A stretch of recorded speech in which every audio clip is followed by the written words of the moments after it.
Hi, the pandemic has froze the world. Ya, itu ngehambat berbagai kegiatan manusia dalam sektor ekonomi, dalam sektor sosial, budaya, dan pendidikan. Muncul istilah-istilah kayak stay at home, work from home, college from home, far from home. Ya, muncul berbagai istilah kayak stay at home, hashtag di rumah aja, hashtag the pandemic has stressed me out, dan ya, hashtag COVID-19, banyak hashtag soal virus corona dan social distancing policy mengharuskan kita semua untuk di rumah, bikin setiap kegiatan kita dari rumah. WFH. And in this video, kita bakalan highlight dampak dari pandemic dan situasi yang sekarang lagi terjadi dalam bidang pendidikan, especially dalam perkuliahan. Kuliah di tahun 2020. Ada kuliah online, tugas numpuk, webinar, dan kita nggak bisa ngumpul bareng teman-teman. So sad. Para mahasiswa baru yang harusnya sekarang mulai untuk kenal lingkungan kampus, feels the new environment in their life as a student, yang mana gue juga secara personal alamin, dan gue bisa bilang bahwa itu adalah pengalaman yang benar-benar berkesan buat gue karena ada perbedaan yang sangat signifikan antara lingkungan sekolah dan lingkungan perkuliahan, and they can't get that experience. But hopefully saat keadaannya normal nanti, para mahasiswa baru bakalan benar-benar ngerasain apa itu kuliah. Nggak cuma mahasiswa baru, mahasiswa yang lagi jalanin kuliahnya sekarang juga pasti ngerasain dampak dari pandemik ini. Yang dulunya mungkin di kosan harus bangun pagi, mandi, sikat gigi, terus siap-siap ke kampus. Sekarang kita bisa bangun 5 menit sebelum mata kuliah dimulai, tinggal buka laptop dan ikut kelas. Simple. Dan menurut gua yang seharusnya paling ngerasain dampak dari pandemik ini buat perkuliahan mereka adalah para mahasiswa tingkat akhir.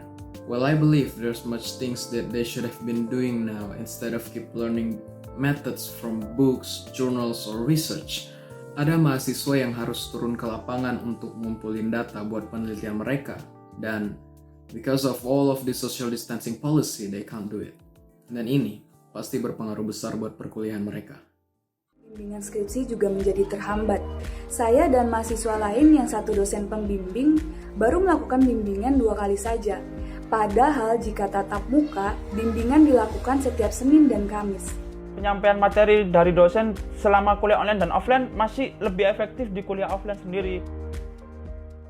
Ya, there's a lot of problems yang kasih kita multiple struggles dalam kita jalanin kuliahnya kita. Tapi ya, kita mahasiswa, man. We got visions, kita punya, not that vision. Kita punya visi, kita punya semangat untuk terus jalanin kuliah kita. Kita smart, kita creative. Untuk bikin kuliah kita much more fun than just sitting in front of the desk and listening to our lecture. Dan kita harus ingat kalau kita punya integrity buat jalanin dan terusin kuliah kita, apapun kondisinya. Nah, tetap biar di rumah, kalau memang biar di rumah tetap mesti aktif, no? Kan dia sebagai mahasiswa. Edo is the head of Student Association in IBA program. Ada tuh buku bilang begini, apa manusia itu? Kalau orang pikir, apa sih manusia itu? Kan orang pasti mau berpikir panjang sekali tuh. Sama dengan orang tanya Pak, orang-orang yang selalu pikir kalau dia selalu lupa DP diri jadi mahasiswa. Tuh tanya, no? Apa itu mahasiswa? Kalau misalnya dia pikir mahasiswa itu mesti aktif, mesti melakukan sesuatu, dan refleksikan dengan diri sendiri.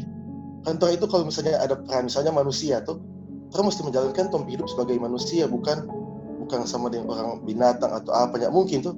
Nah, itu sama dengan mahasiswa, no.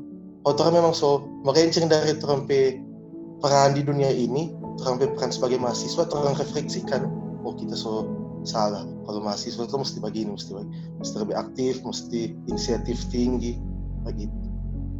Tanya diri sendiri, no, peran refleksikan.